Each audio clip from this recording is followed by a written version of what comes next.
कब उत्तर आएगा, कब उत्तर आएगा कर कर अब और नहीं। हालेलुया। कभी कभी आपको ऐसा लगेगा, लगता है कि यहू झूठा परमेश्वर है। इतना दिन हो गया, शुरू में आए थे तो प्रभु बड़ा काम किया, अब कोई काम ही नहीं कर रहा है। हालेलुया। जब घर में पैदा होता है ना बच्चा, तो खूब लाड़ प्यार, खूब दुलार, खूब मिठाई बढ़ता है, और बाद में फिर उसका मार बजता है। हालेलुया। समझ रहे कि नहीं? तो कभी कभी प्यार और कभी कभी टकरार वो तो जीवन में चलता है। बच्चों को माँ बाप परखता है, उसको जांचता है। हालेलुया। तो ये सब एक अलग बात है, मगर आज हम लोग जो वचन सुनने के लिए जा रहे हैं वो प्रार्थना के विषय में है। और यिर्मयाह 33 का 3 पढ़िए, उसका 2 और 3 आयत को पढ़िएगा। यिर्मयाह की पुस्तक 33 और उसका 2 और 3 आयत को पढ़ेंगे। हालेलुया। माइक में ऊंचे आवाज में पढ़े। यहोवा जो पृथ्वी का रचने वाला है। सुनिए, परमेश्वर यहोवा, उसका पता है, जो परमेश्वर जिसने धरती को बनाया, जिसने आकाश को बनाया, जिसने आपको बनाया, जिसने मुझे बनाया, जिसने सारे ब्रह्मांड को, सारी सृष्टि को बनाया, जिसने स्वर्ग और नरक को बनाया, वो परमेश्वर कहता है, मनुष्य से कहता है, हिंदू से, मुस्लिम से, सिख से, ईसाई से, जो परमेश्वर को जानने वाले हैं, जो परमेश्वर को मानने वाले हैं, उन सब से ये वचन क्या कहता है? यहोवा जो पृथ्वी का रचने वाला है। ओ यहोवा जिसने धरती को रचा और बनाया है, जो उसको स्थिर करता है, जो धरती को संभाल कर आज कई करोड़ों अरबों खरबों साल से जिस परमेश्वर ने धरती को संभाल के रखा है, धरती को चला रहा है, वो परमेश्वर कहता है, उसका नाम यहोवा है। ओ अपना परिचय दे रहा है कि मेरा नाम यहोवा है। जिसने दुनिया को बनाया, जिसने सारे मानव जाति को बनाया, उसका नाम यहोवा है। अगर मैं कहीं अनजान जगह में चला जाऊं, अगर लोग मेरे बारे में जानना चाहे, वो कैसे जानेगा? उससे पूछेगा, उससे पूछेगा, वो कहेगा मैं इनके बारे में कुछ नहीं जानता। हालेलुया।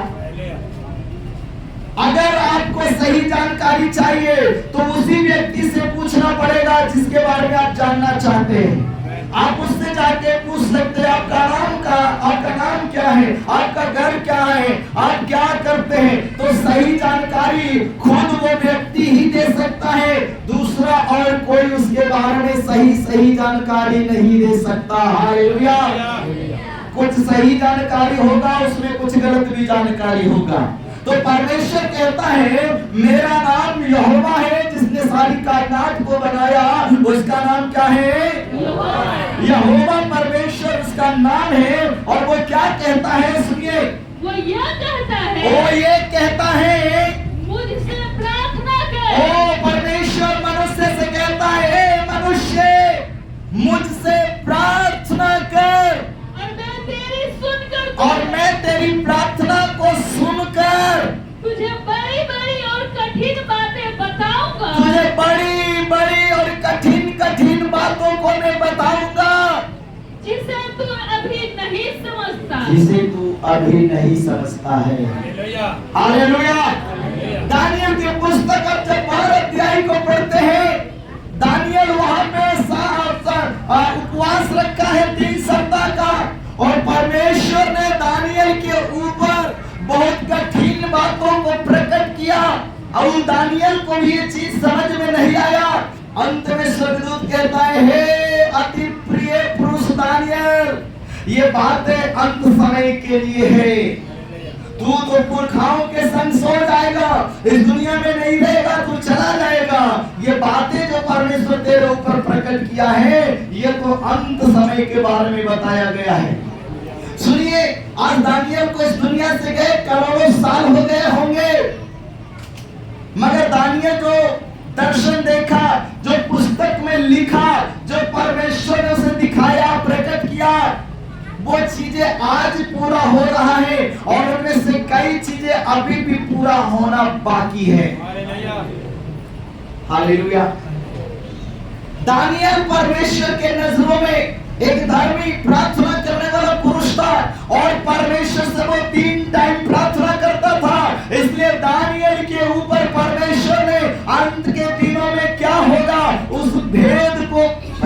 किया है।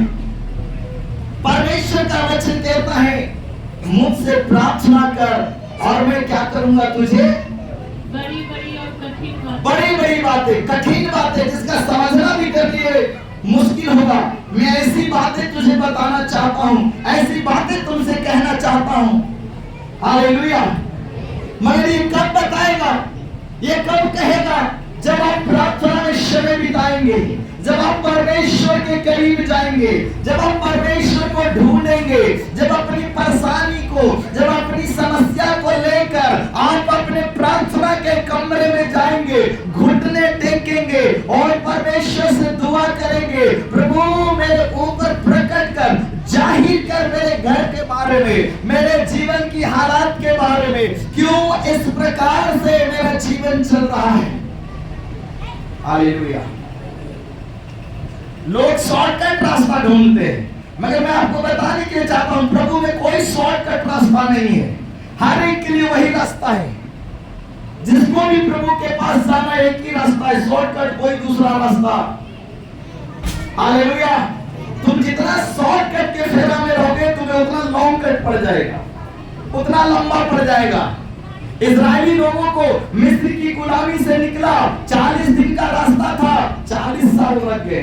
कारण वो अपने हिसाब से चलना चाह रहे थे। मूसा जैसे उनको चलाना चाह रहा था वो नहीं चलना चाह रहे थे। मूसा का विद्रोह कर रहे थे, मूसा को पत्थर मारने को तैयार थे, मूसा को बुरा भला बोल रहे थे, जबकि परमेश्वर ने मूसा को उन भीड़ के अगुआ बना कर रखा था कि इन मेरी प्रजा को तू अगुवाई करके ले चल। मूसा अपनी मर्जी से यह काम नहीं कर रहा था, यह काम करने के लिए परमेश्वर ने मूसा को चुना था और नियुक्त किया था। नुकसान मूसा का नहीं हुआ, नुकसान सारी इस्राएली प्रजा का हुआ जो मूसा के अगुवाई में चलना नहीं चाहा। क्यों नहीं चलना चाहा? उनको अपनी मौज मस्ती दिखाई दे रहा था।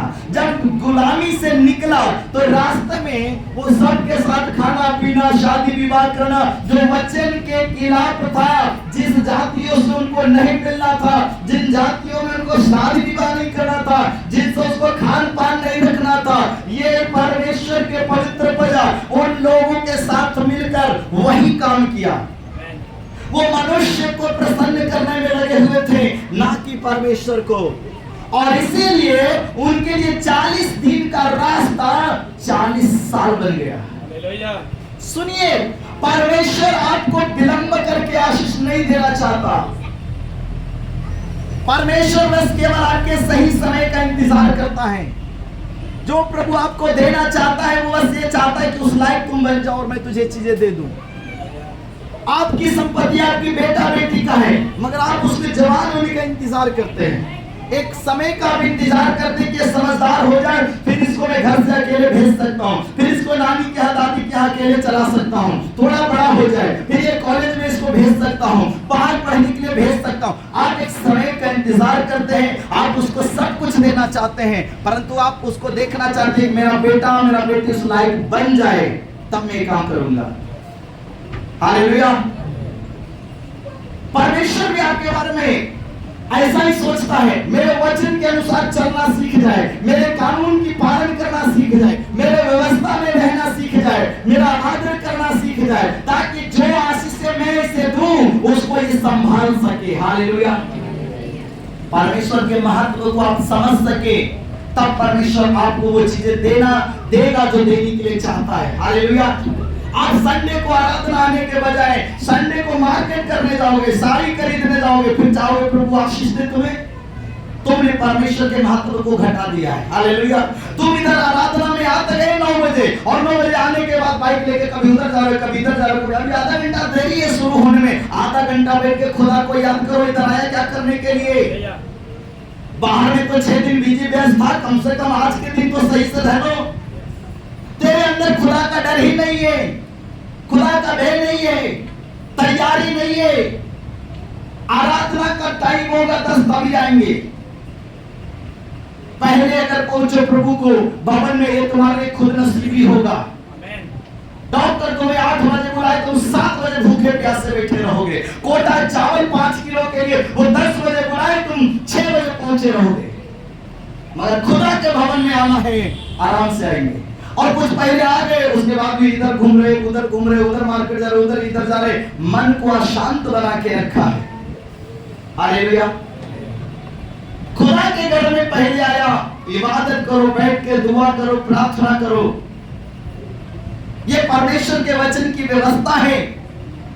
इस्राएली लोगों को 40 दिन का रास्ता 40 साल बदल गया, क्योंकि वो नहीं समझ पाए जो खुदा हमको मिस्र की गुलामी से निकाल के लाया है, वो मेरे भविष्य के बारे में क्या सोच रहा है, क्या चाह रहा है, क्या करना चाह रहा है। उन सब का भविष्य को प्रभु बदलना चाहता था। उनको वचन में क्या लिखा है, मैं तुझे ऐसे देश में लेके जाना चाहता हूँ जहां पर दूध और मधु की धाराएं बहती है, जहां किसी प्रकार की कोई कमी। परमेश्वर एक ऐसे जगह में उनको लेके जाना चाह रहा था, मगर ये गुलामी से निकली हुई इस्राएली प्रजा ये परमेश्वर की योजना को समझ नहीं पा रहे थे। वो अपने मौज मस्ती के कारण अगुओं को नहीं समझ पा रहे कि अगुआ हमें मूसा क्या समझाना चाह रहा है, क्यों मूसा मेरे साथ खड़ा व्यवहार कर रहा है। हालेलुया। सुनिए, परमेश्वर का वचन क्या कहता है, खुदा का जब तुम आदर करोगे, खुदा तेरा आदर करेगा। प्रभु को तुम ऊंचा उठाओ, प्रभु तुझे ऊंचा उठाएगा। परमेश्वर के वचन को तुम अपने जीवन में महत्व दोगे, प्रभु तुम्हें अपने जीवन में महत्व देगा। याद रखना, जो तुम बोलोगे वही काटोगे। परमेश्वर के राज्य में तुम क्या बोल रहे हो वही तुम काटने वाले हो। अगर आदर दिया है, खुदा भी तुझे आदर देगा। अगर इस जीवन में अपने जीवन में इस वचन को ऊंचे उठाया है, ये वचन तुम्हें भी ऊंचा उठाएगा। अगर तूने परमेश्वर को तुच्छ समझा है, तेरा जीवन भी प्रभु में तुच्छ रह जाएगा। तुम भी एक ढोंगी और नामी मसीह बनकर रह जाओगे। सुनो, परमेश्वर का कलाम क्या कहता है, मुझसे प्रार्थना करो, मैं तुझे गुड़ बातें को बताऊंगा। हालेलुया। आज कई लोग को प्रार्थना करने में सारी रुकावटें हैं। हालेलुया। वो चाहते हैं कि सब काम पास्टर से करवाएं। हालेलुया। सर दर्द, पेट दर्द, पास्टर कोई डॉक्टर नहीं है। हालेलुया। वो एक सेवक है परमेश्वर के वचन का, वो तुझे वचन दे सकता है। हीलिंग परमेश्वर देता है, चंगाई परमेश्वर देगा, तेरा विश्वास देख के देगा। हालेलुया। हालेलुया। सो परमेश्वर का वचन कहता है, परमेश्वर कहता है मुझसे प्रार्थना कर, और हम प्रार्थना ही नहीं करते, और प्रार्थना करते तो हमारा जीवन सही नहीं है। कुछ लोग प्रार्थना करते 2-2 घंटा बैठ के हालेलुया धन्यवाद धन्यवाद, हो गया जी प्रार्थना। तुमने प्रार्थना किया या धन्यवाद दिया है? हालेलुया। याद रखिए परमेश्वर का वचन क्या कहता है, आगे पढ़ेंगे। मैं तेरी सुनकर तुझे बड़ी बड़ी और कठिन बातें बताऊंगा। प्रभु तुम्हें संसार से चुनकर अपने भवन में इसलिए लाया ताकि तुम परमेश्वर के साथ अपना रिश्ता बना सको। तुम परमेश्वर से प्रार्थना करो और वो तेरी प्रार्थना सुनकर तुम्हें उत्तर।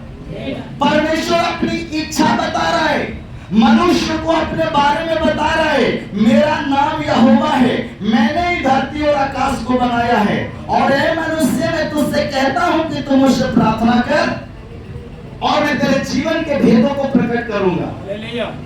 हालेलुया। वो तुम्हारी सहायता करना चाहता है, परमेश्वर आपकी मदद करना चाहता है, वो आपके ऊपर रहस्यमयी बातों को प्रकट करना चाहता है। उसके लिए क्या करना होगा, तुझे खुदा के करीब रहना होगा, परमेश्वर के करीब जाना होगा। दानियल 3 टाइम प्रार्थना करता था, इसलिए परमेश्वर उसके ऊपर भेदों को प्रकट किया है। दानियल एक गुलामी के देश में जाकर भी अच्छा से जी रहा है। क्यों? क्योंकि वो परमेश्वर के करीब रहता था। मगर अभी कलीसिया, आपको पता है अगुओं को कब ढूंढता है, जब कोई मुसीबत हो। कलीसिया कब आएगा, जब कोई समस्या हो। बाकी समय अपनी मर्जी से चलेंगे। हालेलुया। जब कोई तकलीफ है, जब कोई समस्या है, जब कोई परेशानी है, तो पास्टर दिखता है। उससे पहले अपनी मौज मस्ती से चलता है, और मौज मस्ती से चलने के कारण जब जीवन में परेशानी हो तो पास्टर के पास आके गाना गाता है। जब पास्टर गाना गा रहे तब तो तुम नहीं सुनता है। हालेलुया। जब पास्टर तुम्हें शिक्षा दे रहा है तब तुम उसे ग्रहण नहीं करते। जब भविष्य की बात परमेश्वर का तुझे बताता उस समय तेरा दिल मन नहीं लगता। जब समस्या में पड़ते हो तो तुम्हें याद आता है। हालेलुया। उससे पहले तो तुझे याद नहीं आता है। इसलिए वचन क्या कहता है, ओ प्रभु अपने बारे में बता रहे, मैं तेरी प्रार्थना को सुन के क्या करूंगा, तुझे बड़ी बड़ी बातें, गुड बातें, कठिन बातें बताऊंगा तुझे। हालेलुया। परमेश्वर आपको बताना चाहता है, मेरे बेटे तेरे जीवन में ये परेशानी क्यों है, मेरी बेटी तेरा जीवन ऐसा क्यों है, तू क्या करेगा तो सही हो जाएगा, तू क्या करेगा कि ठीक हो जाएगा। परमेश्वर बताना चाहता है तेरे घर में क्या चल रहा है, परमेश्वर बताना चाहता है तेरे जीवन में क्या चल रहा है, परमेश्वर तेरे पर प्रकट करना चाहता है, मगर तुम सुनने को तैयार नहीं हो। तुम तो अपनी मर्जी से चलना चाहते हो, तुम अपनी इच्छा के अनुसार जीना चाहते हो। परमेश्वर तुझे बताए तो कैसे बताए, उसको मानो मैं इससे बताऊंगा, ये समझेगा नहीं, ये सुनने को तैयार नहीं है, इसको बता के भी कोई फायदा नहीं। हालेलुया। इसलिए वहां पे आगे पढ़िए, वो क्या कहता है, जिन्हें तू अभी नहीं समझ, जिन्हें तो अभी नहीं, हम प्रार्थना को महत्व ही नहीं देते, हम इस वचन को महत्व ही नहीं देते, हम संडे को महत्व ही नहीं देते हैं। संडे मेरे लिए कितना इंपॉर्टेंट है, परमेश्वर पता है 6 दिन इस दिन का इंतजार करता है। वो परमेश्वर होगा, वो स्वर्ग का परमेश्वर होकर भी, दुनिया का मालिक होकर भी, वो 7वें दिन का वेट करता है, इंतजार करता है। इस दिन में मेरे बच्चे मेरी आराधना करने के लिए आएंगे, वेट करता है, आपका इंतजार करता है। 7वें दिन मेरे बच्चे मेरी आराधना में आएंगे, मुझे आदर करेंगे, मुझे धन्यवाद देंगे, मेरे नाम की गवाही देंगे, अपनी कमाई का हिस्सा मेरे लिए अर्पण करेंगे, जिससे मेरी सेवा में बढ़ोतरी हो सके। हालेलुया। मगर हम 7वें दिन क्या करते हैं, कोई बहाना बनाकर, और पति पत्नी में जब शैतान तुम्हें लड़ाता है तुम लड़ते हो। हालेलुया। तुम 7वें दिन का इंतजार नहीं करते, तुम 7वें दिन के लिए प्रार्थना नहीं करते, प्रभु संडे जाने में कोई रुकावट ना हो, संडे जाने में कोई रुकावट ना हो। अगर तेरे पास एक सही वजह है उस दिन नहीं आने का, तो परमेश्वर तेरी मजबूरी समझता है। अगर संडे को किसी इंटरव्यू हो गया, परमेश्वर समझता है, संडे को डिलीवरी समझता है, संडे को शादी विवाह, कुछ ऐसी बातें हैं प्रभु समझता है, वो ना समझ नहीं है, तेरी मजबूरी को समझता है। मगर तुम संडे को मार्केट करने जाओ, ये कोई तेरी मजबूरी नहीं है। संडे को तुम पिकनिक मनाने जाओ, ये तेरी कोई मजबूरी नहीं है। संडे को रिश्तेदारी घूमने जाओ, ये तेरी कोई मजबूरी नहीं है। याद रखना, ये तेरे सजा हो जाएगा। आमीन। Hallelujah, hallelujah, hallelujah, hallelujah. प्रभु हिसाब तुझसे मांगेगा। 6 दिन तेरे पास ये सारे कार्य करने के लिए, पर 7वां दिन क्यों? इसका मतलब तुम परमेश्वर के दिन को महत्व में नहीं देते हो। खुदा जो तुमसे मांगा वो तुम दे नहीं रहे हो। खुदा से तुम आशीष को लेना चाहते हो, चंगाई को प्रभु से लेना चाहते हो, परमेश्वर से छुटकारा को चाहते हो, मगर तुम परमेश्वर को उसकी कीमत देना नहीं चाहते। उसने कहा 7वां दिन तो मेरे भवन में नजर आओगे, पर 7वां दिन कहीं और होते हैं। पैसे के चक्कर में, रिश्ते निभाने के चक्कर में, दोस्ती निभाने के चक्कर में, और कई चक्कर में होते हैं। सुनो, तुम जब तक खुदा को, परमेश्वर को अपने जीवन में ऊपर नहीं करोगे, परमेश्वर भी तुझे ऊपर नहीं करेगा। याद रखना, परमेश्वर का वचन कहता है पृथ्वी पे वो पवित्र लोग हैं, हालेलुया, जो धर्मी है, जो पवित्र है, खुदा उनको धरती पे आदर देता है। Hallelujah, hallelujah. वो परमेश्वर हो के भी तुमको आदर देता है। एक नाशवान मनुष्य को वो आदर करता है परमेश्वर, जब तुम उसके कलाम में चलते हो, जब उसके वचन के लिए तुम रिस्क उठाते हो, जब उसके वचन के लिए अपने कई चीजों को कुर्बान करते हो, परमेश्वर आनंदित होता है और तेरे अंदर सिद्ध प्रेम को वो देखता है। हालेलुया, हालेलुया, बोले शिव प्रभु की। सुनिए वहां पे क्या कहता है, पढ़िए, जिन्हें तू अभी नहीं समझता, जिसे तू अभी नहीं समझ रहा है, क्योंकि इस्राएल का परमेश्वर यहोवा, इस्राएल का परमेश्वर यहोवा इस नगर के घरों और यहूदा के राजाओं के भवनों के विषय में, भवनों के विषय में, जो इसलिए गिराए जाते हैं कि, इसलिए गिराया जा रहा है कि दमदमों और तलवार के साथ हाँ, सुभीते से लड़ सके। हालेलुया। परमेश्वर हमको और आपको इसीलिए चुन के लाया है, ताकि हम उसको जाने, उसको पहचाने, उसके साथ हम अपना रिश्ता को फिक्स कर ले, ताकि संसार को जब हम छोड़े तो हम परमेश्वर के राज्य में पाए जाए। हालेलुया। खुदा को इसलिए मत ढूंढो कि तुम्हें जमीन मिल जाएगा, परमेश्वर को इसलिए मत ढूंढो कि तुम्हें नौकरी और दौलत मिल जाएगा, खुदा को इसलिए ढूंढो अपनी मोक्ष, अपनी आत्मा का उद्धार के लिए ढूंढो। हालेलुया, वो तुम्हारे लिए दुनिया के सब चीजों से ज्यादा इंपॉर्टेंट है तुम्हारी आत्मा का मोक्ष, जिसको मुक्ति कहता है, जिसको उद्धार कहता है। मृत्यु के बाद तेरी आत्मा को मोक्ष मिलना बहुत ही जरूरी है। इस दुनिया में तुम कमा के गोदरेज का, पलंग का, फ्रिज और बहुत सारी चीजें तुम ले सकते हो, और खुदा के पीछे चलने से खुदा तुम्हें इसमें बरकत देगा, मैं इसके खिलाफ नहीं हूं।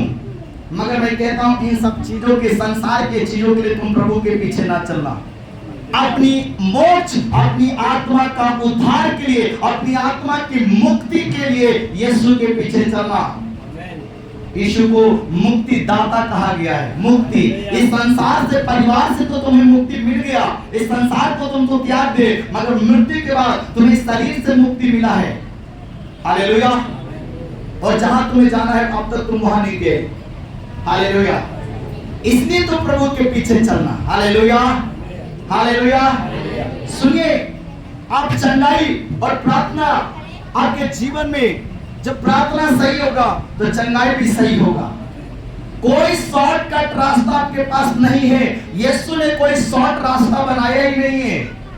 हाँ, पुराने नियम को देखो, ये लंबा रास्ता था जिसको यीशु नए नियम में शॉर्ट बना दिया है। अब नए नियम में और दूसरा कोई शॉर्ट रास्ता नहीं है।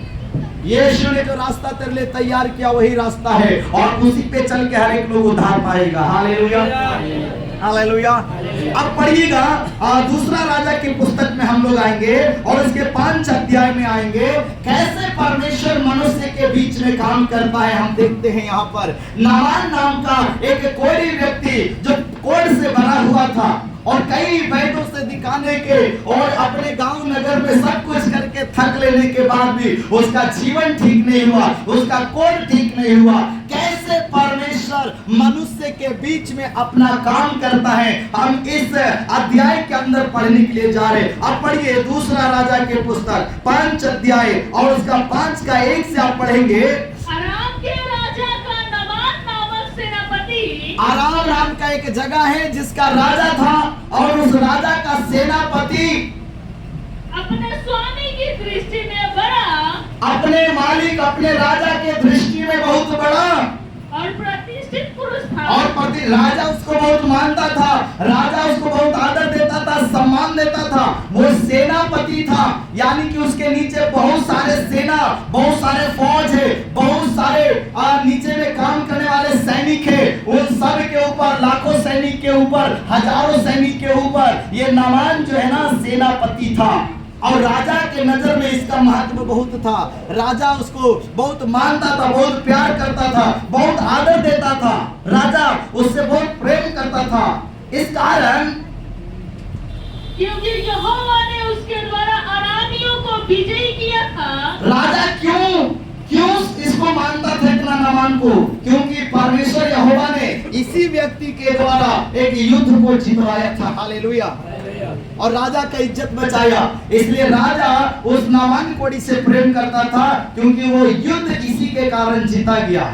और जितवाने वाला कौन? लिखा है यहोवा ने नामान के द्वारा इस युद्ध को जितवाया था। Hallelujah, hallelujah. सुनिए वचन क्या कहता है। वह शूरवीर था, वो शूरवीर था, ताकतवर व्यक्ति है, सेना का ऊपर रहने वाला प्रधान सेनापति है, हट्टा कट्टा पहलवान, शरीर ताकत बलवंत आदमी है। वो 6 फीट लंबा जवान होगा, शरीर से ताकतवर है, दिमाग से ताकतवर है, सब कुछ तलवार चलाना जानता है, युद्ध करना जानता है, शत्रुओं को काटना मारना जानता है, हाथ पैर चलाना जानता है, सब कुछ जानता है। मगर अभी वो निर्बल बन के बैठा हुआ है। कारण आगे पढ़ेंगे। परंतु वह कोढ़ी था, परंतु उसमें एक दाग लगा हुआ है। वो सब कुछ रहने के बाद भी एक प्रॉब्लम, उसके शरीर में कोढ़ी है। इतना ताकत रहने के बाद भी सेनापति निराश है, इतना राजा सम्मान देने के बाद भी सेनापति निराश है, इतना सब कुछ आता है उसके जीवन में, गुण है, उसके बाद भी वो निराश बैठा है। जिसको कोढ़ होगा उससे लोग दूर रहते होंगे, उसकी पत्नी, उसके बच्चे सब दूर रहते होंगे। ये सेनापति इतना धन संपत्ति, इतना प्रतिष्ठा, इज्जत रहने के बाद भी ये नामान खुश नहीं है। कारण उसके जीवन में एक कोढ़ लगा हुआ है। हालेलुया। सुनिए, अपने शरीर की ताकत पे फूलते हैं। कई लोग कहते हैं हमको तो जी कोई बीमारी कोई समस्या नहीं होता, तुम तो प्रभु को मानते हो उसके बाद भी इतना समस्या है। तुम अपने शरीर पे मत फूलो, अपने शरीर के ऊपर घमंड ना करो। तुझे नहीं कुछ होता अच्छी बात है, प्रभु करे तुझे ना कुछ हो बढ़िया है, मगर ये घमंड मत करो। परमेश्वर का इरादा कब बदल जाए, शैतान कब अटैक कर दे, कोई नहीं जानता है। तुम्हारे मुंह को शब्द को कैसे पकड़ ले कोई नहीं जानता है। हालेलुया। सुनिए वचन क्या कहता है। अरामी लोग दल बांधकर, अरामी लोग दल बांधकर इस्राएल के देश में जाकर, इस्राएल के देश में जाकर वहां से एक छोटी लड़की बंदी बनाकर ले आए थे। ये आरामी नामान जब उस देश को लड़ने के लिए गया, जीत कर लाया था, तो पहले के समय में राजा महाराजा का जब युद्ध होता था तो जिस नगर राज्य पे अटैक करता था वहां के जीवित लोगों को बंदी बना के अपने देश में ले आता था, गुलाम बनाने के लिए, उसे काम करवाने के लिए उसको पकड़ कर ले आता था। उसमें एक छोटी सी लड़की भी थी जिसको ये सेनापति उठाकर पकड़ कर लाया था, बंदी बनाकर ले आए थे, ले आया था। और वह नामान की पत्नी की सेवा करती थी। अब वो लड़की क्या था, नामान की पत्नी की सेवा करती, वो छोटी सी लड़की है और बंदी बनाकर दूसरे देश से उसको लाया है। तो छोटी सी लड़की को सेनापति नामान ने क्या किया, अपनी पत्नी की सेवा करने के लिए घर में रख लिया। पत्नी को जो चाहिए, पानी चाहिए, खाना चाहिए, बर्तन जो कुछ भी उसको जरूरत है उसको काम करके दिया करे उस लड़की, उसके लिए लेके आया था। और वह नामान की पत्नी की सेवा करती थी। और वो नामान की पत्नी की सेवा करती थी। उसने अपनी स्वामिनी से कहा, एक दिन की बात है कि अपनी मालकिन से वो लड़की कहती है, यदि मेरा स्वामी, यदि मेरा मालिक, मेरा नामान स्वामी जो उसका मालिक है, सोमरोम के भविष्यवक्ता के पास होता, सोमरोम के भविष्यवक्ता के पास होता तो क्या ही अच्छा होता, क्या ही अच्छा होता। हालेलुया। वो लड़की है, नौकरानी है, उस घर में दासी है, इसलिए चालाकी से थोड़ा बातों को घुमा कर अपनी रानी से कह रहा है, डायरेक्ट तो नहीं कह सकता, मालकिन है, इसलिए वो कह रहा है कि अगर मेरा स्वामी काश उस देश में होता जिस देश में मैं एक भविष्यवक्ता को जानता हूँ, जिस जगह का नाम शमरोन है, अगर मेरा स्वामी उस देश में का होता, मेरे देश में होता तो कितना भली और अच्छी बात, बढ़िया बात होता। हालेलुया। ये थोड़ा सा बात अपने मालकिन के सामने ये लड़की बोली है, और क्योंकि वह उसको कोर्ट से चंगा कर देता। और लड़की कहती है कि अगर वहां रहता तो मेरा स्वामी को कोर्ट से क्या कर देता, चंगा कर देता। हालेलुया। तब तो नामान ने अपने प्रभु के पास जाकर, तब नामान की जो पत्नी है उससे ये लड़की बोलता है, और तो नामान ने तो अपने प्रभु के पास जाकर कह दिया, जब पत्नी को ये लड़की ऐसा ऐसा बोला है तो पत्नी अपने पति को बोला कि हमारे घर में जो एक लड़की आई है वो ऐसा ऐसा बोल रहा है। तो ये बात जाकर सेनापति अपने राजा से कहता है, इजरायली लड़की इस प्रकार कहती है। तो जो उसकी पत्नी ने उसे बताया, वो अपने राजा से जाके कहा कि मेरे घर में एक इजरायली लड़की है और वो इस प्रकार की बातें बता रही है, मैं वहां जाऊंगा तो मैं चंगा हो जाऊंगा। देखिए एक छोटी सी लड़की के बात के ऊपर क्या विश्वास कर रहा है, उसकी पत्नी ने विश्वास किया, फिर नामान ने विश्वास किया। इतना लंबा चौड़ा ताकतवर होने के बाद, इतना सेनापति धन दौलत वाले होने के बाद, एक अपनी नौकरानी की बातों का वैल्यू दे रहा है, विश्वास कर रहा है ये लड़की जो बता रही है। वो जाके राजा से कहता है, ऐसा ऐसा मेरे घर में एक लड़की इजरायली है, वो मुझसे ऐसा ऐसा बातों को बोल रही है। तब आराम के राजा ने कहा, तो आराम के राजा ने उसे कहा, सेनापति से कहा, तू जा, मैं इजराइल के राजा के पास एक पत्र भेजूंगा। मैं इजराइल के राजा के लिए तुम्हारे लिए एक पत्री चिट्ठी लिख कर देता हूँ, तुम जाओ, वहाँ का राजा तुझे स्वागत करेगा, वहाँ का राजा तुझे अपने देश में उतारेगा। हालेलुया। मेरा सेनापति हो जानकर तुम्हें आदर मिलेगा, सम्मान मिलेगा। मैं तुम्हें एक पत्री लिख के देता हूँ, इस पत्री लेके जाओ उस राजा के पास, जो उस देश का राजा होगा, उस राजा के पास जा। हालेलुया। तब वह 10 किकार चांदी, तो देखिए जब वो परमेश्वर का भवन की ओर जाने के लिए, चंगाई पाने के लिए चला है, तो उसने क्या किया है? अपनी गठरी को पहले मजबूत कर लिया है। कई सारे लोग सोचते ना प्रभु में जाएंगे फ्री चंगाई है। हालेलुया। चंगाई तो फ्री है, मगर बाद में कीमत तो पे करना पड़ेगा। Hallelujah, hallelujah. अपना दिल तो प्रभु के लिए खोलना पड़ेगा। ये सेनापति पहले ही से 10 की कार चांदी सोना सब